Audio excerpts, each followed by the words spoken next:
Arab Spring. Again, because the state, let's go back to the exploitation of the state of religion so that they can justify their existence and their legitimacy. A number of ruling regimes in the region, they would support part and segments of religious media before the Arab Spring. So there is nothing called the Arab Spring or uprising or no threat whatsoever. And yet, just to prove to our people, to our constituencies, that we are not only friendly to religion, but in fact we are the official spokesbody of religion. And we have the exclusive discourse of religion. And we would want to manage religion in ways that go in service of us, of the ruling elite. So they would allow for religious channels, they would allow for religious media, radios, newspapers, this and that, as long as they don't touch politics and they don't criticize us. So you have this encouragement, even in the days of Sadat in Egypt, before Mubarak, supporting religious media in Saudi Arabia, in the Gulf countries, in Morocco. So they would support, they would open really considerable spaces for religious media to flourish and to prosper and to say, well, you can do all these changes. Part of this, of course, just remember, comes from the regional, because of the regional rivalry with Iran. So the discourse on these religious media is to say, well, the Shia, we have just to be careful about the Shia. The Shias are coming. So you have all the time this component mobilized in religious media. And at the same time, so they are serving us, politically speaking, they are not criticizing us, and this all happens on one big premise. Again, this is a footnote, maybe big one, but you bear with me. The big footnote is as follows. That is the most welcomed interpretation of Islam, of Sunni Islam, in a number of these countries, in Saudi Arabia, mostly in Saudi Arabia and in the Gulf countries, but so was the case in Jordan and Morocco. The most loved interpretation is the following. That is, even if you have, there is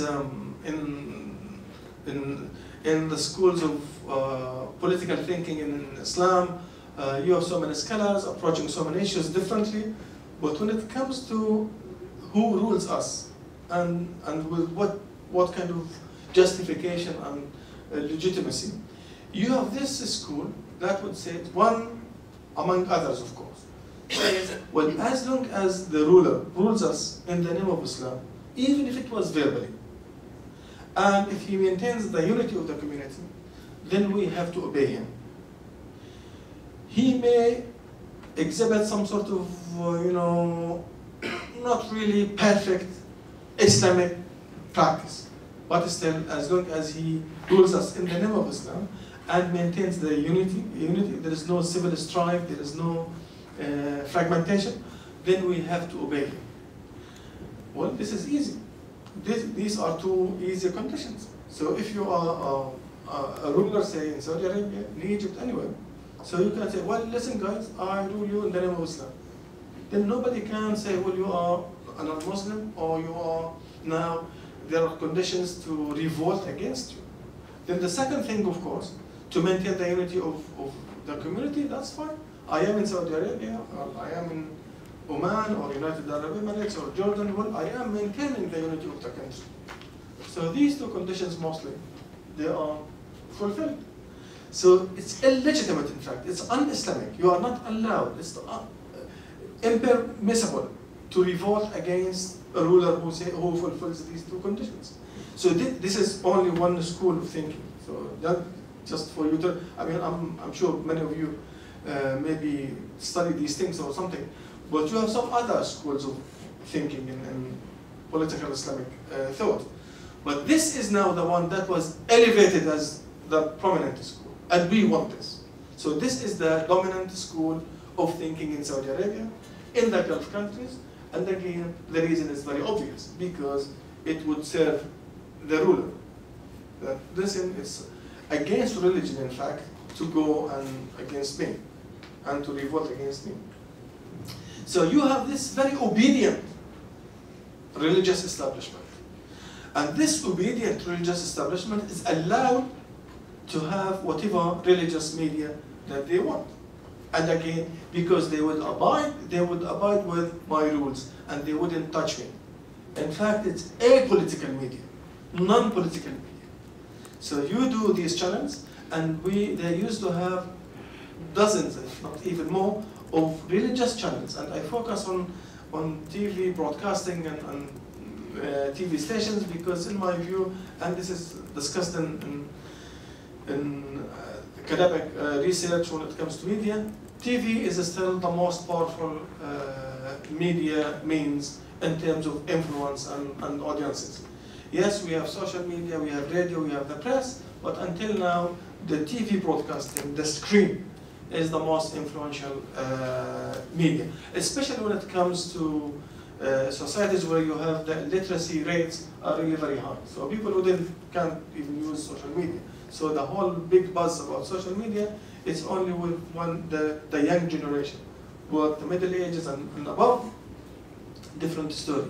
When you have in Arab countries, you know, the illiteracy rates, sometimes let's say in Sudan, Yemen, Morocco, somehow hits 30% or even 40%. So you can imagine this social media is just something belongs to the moon or something. But anyway, back to the point. So you have, even before the Arab Spring, so many religious channels set up and beaming their material 24 hours on the conditions of doing politics. And you have, again, back then, you have this some sort of a slogan or mantra, Many Salafi, most of them, by the way, Salafi-oriented channels. So when you hear Salafi does have, it does have a very wide spectrum. So you have the Salafi non-violent, Salafi obedient to the ruling regime. Then you have the Salafi jihadist Qaeda groups as well. So all of them, they would claim they belong to the Salafi thinking. So the Salafi thinking is again very wide spectrum where you have to break it down into different groups. But the vast majority of this spectrum, I would say 70–80%, belongs to the non-violent, obedient, in fact, Salafi thinking, supportive of the status quo, supportive of the regime. So they have all this kind of media, the apolitical media.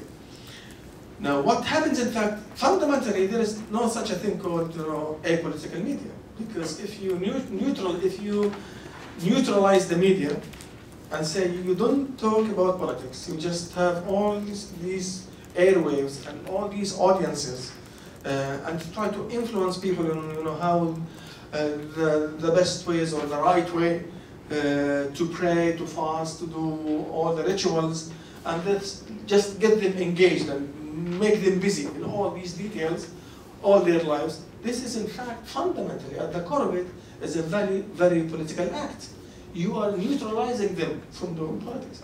You are pushing them to areas where they can't affect you, they can't engage, and they are simply careless, they are indifferent about any political issue. So you are now free to do whatever you like. And they can't contest because this is against their religion. So in fact, this is at the heart of it. It was very political action run by the state itself, and yet under the umbrella of having apolitical and non-political media. What happens, in fact, maybe strange and funny enough, after the Arab Spring is that many of these channels who used to say the best politics is to avoid politics. Politics, in fact, is based on lies, and hypocrisy and corruption. And in fact, if you do politics, you are tainting your very white robe. So if you are pure, faith is purity, it's about purity. It's like very white robe. If you do politics, you are tainting this robe. So just avoid it. Don't do it. And again, just bear in mind, this is a very political statement, because again, it gives the guy who can high up to do whatever they like without any accountability. Now, many of these channels, with this slogan, with this mantra, after the Arab Spring, when a number of these regimes were removed in Tunisia, Libya, and in Egypt, they transformed overnight almost in a week time, 2 weeks time, they became all of them political. And they would support X or Y political party because the Salafi movements themselves, the very wide spectrum, 80% saying we don't do politics, now 80% of them saying, well, we do politics. And they established their own parties in Egypt. Al-Nur Party, Al-Fadila, whatever. So you have at least 4 or 5 big Salafi parties in Egypt, supported by the Salafis in Saudi Arabia and the Gulf around there. So, and these parties, they would have their own mouthpieces, religious media. And again, so you have now not only the states themselves getting engaged heavily and fully in the manipulation of religion in media and political discourse, but also now you have, as you used to have, but now at bigger scale, you have other political actors playing the same game. So you have religion is now used in politics and in religious media by state actors and non-state actors. So this is again happening and became at bigger scale. Now with these now Salafi groups who were kind of declared themselves all the time as the biggest enemies of Shia and to stop the Shia expansion into the Sunni areas, now they have a very free ride. If it was before the Arab Spring somehow controlled or orchestrated by the state, letting them to go to a certain degree and then pulling them back depending on the politics and the relationship between the states, now they have a free ride. So the discourse, and again, given that public sphere that we spoke about, no limitation. So they can talk now freely about Shia. The Shia themselves, the Shia channels, of course, the Shia media, exploiting the same public sphere. So you have now emerging dozens of Shia TV stations, dozens of Sunni TV stations, and the whole talk is about you are heretic, and you are non-Muslim, and I have the truth, and you don't have the truth, and there is no common ground, and there is no, it's uncompromising. One major aspect, maybe one of the most dangerous aspects of the sectarian mind is this uncompromising nature. Because I am not kind of seeking a common ground, a middle ground. What my game and aim is in fact to prove that you are totally wrong. You are un-Islamic. I am the right side of Islam, and there is only one side. And anything that I say and do is the rightful thing, and whatever you say or do is exactly the opposite. So now you have this huge battlefield between these channels that we are living nowadays. The background, of course, the bigger picture is the regional rivalry now, to Saudi Arabia and Iran, which has taken even more dangerous kind of shape with the Syrian revolution. So now you have one camp, you know, Iran, Syria, Iraq, Hezbollah, which is political and yet seen as Shia, so again with religious clothing. And then you have another camp, another axis, that is, you know, Saudi Arabia, the Gulf countries, Egypt, and the Sunni militant groups. So this is the Sunni. And between these two groups now you have this huge battlefield, manifested in politics, manifested in killings, in Syria, and manifested on airwaves for religious media. So everybody is shooting against Allah on a daily basis, and with so many characteristics. So if we now zoom into this media, religious media, and just to see how this sectarian kind of divide is manifested in this now, in the delivery of this media on a daily basis, what we can see? We can see a number of things. Am I doing okay time-wise?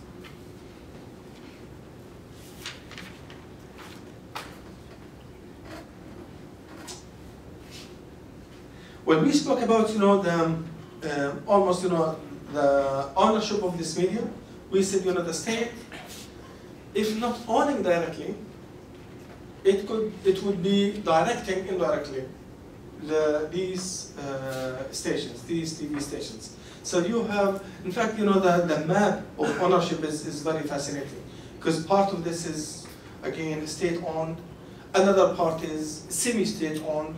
So I claim that I am a businessman, or I have an enterprise, a media company, setting up a religious media, and yet I am having the cue from the state. So I know that I can't run my business until and unless I am somehow serving, you know, part of the interest of the state.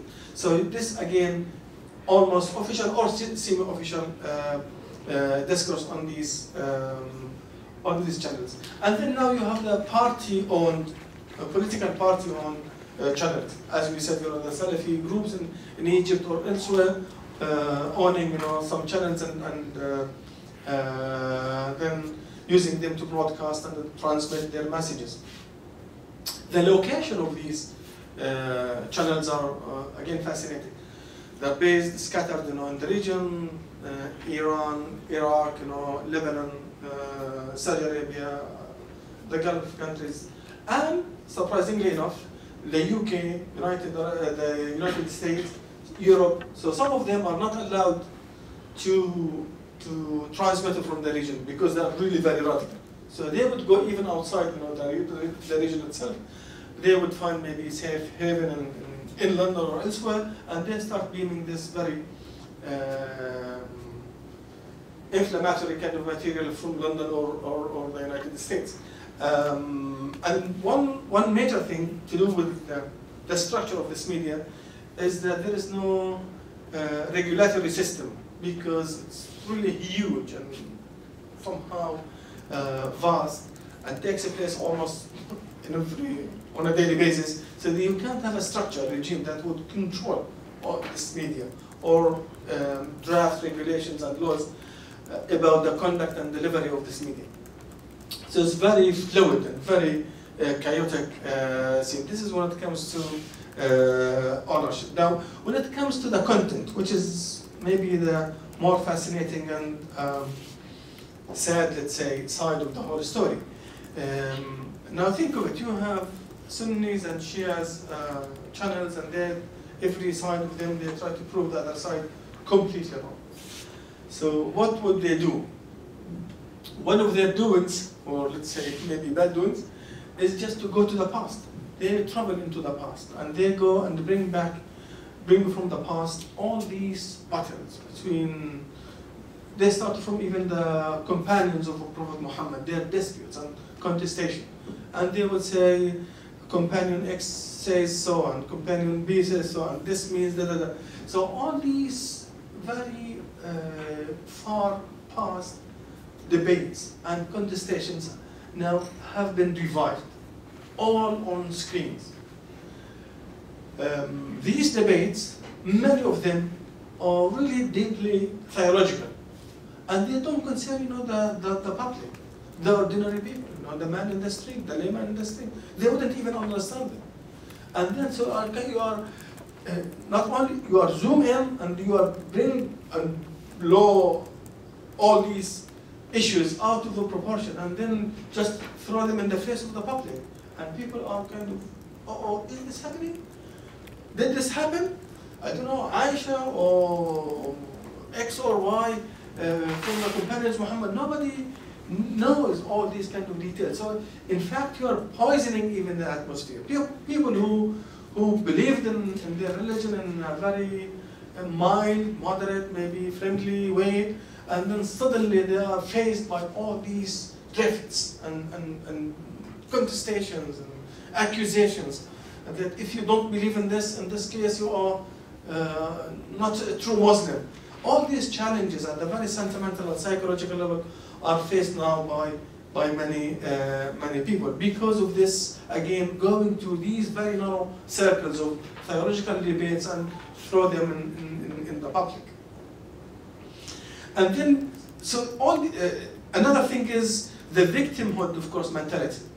That every side of these two, they would say, well, we have been suppressed, you know, we have been suppressed in Iran because we are Sunnis. And then we have been suppressed in in Iraq or Bahrain or Saudi because we are Shias. And this is not only now, which is maybe could be attributed to political context, this is taken now back in the history again. So all the grievances, throughout centuries are now kind of instilled in the current political discourse, and then challenged to the other party and side, saying, well, we have been for centuries suppressed by you. So all this again, the nurturing of this victimhood mentality is again another manifestation, and that characterizes this media. Another aspect, and which has been already maybe mentioned, is this very uncompromising nature. That in my delivery, in my media delivery, against any, let's say, deliberative, maybe democratic discourse, or against even the notion of public sphere, where the idea is we keep debating until we have some sort of mainstream idea, some sort of convergence. Not necessarily we agree on everything. Of course we will disagree and we will maintain our maybe disagreements here and there, but this process would yield some sort of, again, mainstream thinking. Against this notion, the media thinking, the media delivery on these channels, on sectarian media, doesn't in fact seek any compromising or any middle ground. The main goal is just to falsify your ideas, to prove that you are not only wrong, but in fact you are non-Muslim, you are not completely Muslim. And when I reached this point, that is to excommunicate you Islamically and saying, well, you go, in fact,